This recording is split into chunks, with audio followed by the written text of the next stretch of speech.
ত্রয়োদশ জাতীয় সংসদ নির্বাচনের তফসিল ঘোষণার পরই অন্তর্বর্তী সরকারের দুই ছাত্র উপদেষ্টা মাহফুজ আলম ও আসিফ মাহমুদ সজীব ভুঁইয়া আনুষ্ঠানিকভাবে পদত্যাগ করেছেন। জুলাই অভ্যুত্থানে নেতৃত্ব দেওয়া এই দুই তরুণ নেতা নির্বাচন করছেন এ তথ্য প্রায় নিশ্চিত হলেও তারা কোন দল থেকে প্রতিদ্বন্দ্বিতা করবেন তা নিয়ে চলছে ব্যাপক জল্পনা।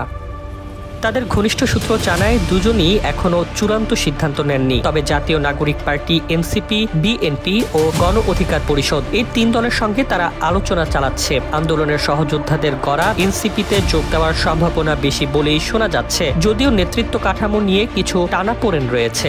দুজনই দলে গুরুত্বপূর্ণ পদ চান এবং এনসিপিও সম্মানজনক পদ দেওয়ার বিষয়ে ইতিবাচক। অন্যদিকে তারা বিএনপির ধানের শীষ প্রতীকেও আগ্রহী ছিলেন, কিন্তু সংশ্লিষ্ট আসনগুলোতে বিএনপি ইতোমধ্যে প্রার্থী ঘোষণা করায় সেই সম্ভাবনা তুলনামূলকভাবে কমে গেছে।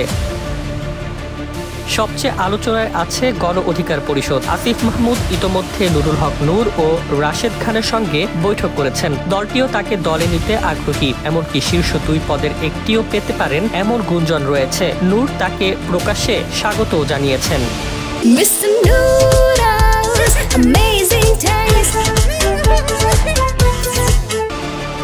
এদিকে আসিফ জানিয়েছেন তিনি আপাতত স্বতন্ত্র প্রার্থী হিসেবে ঢাকা 10 আসনে লড়বেন। মাহফুজ 2-3 দিনের মধ্যে তার সিদ্ধান্ত জানাবেন বলে জানিয়েছেন। দল নিয়ে এই অনিশ্চয়তা এখন রাজনৈতিক অঙ্গনের সবচেয়ে আলোচিত বিষয় হয়ে উঠেছে। ডেস্ক রিপোর্ট, জয় জয় দিন।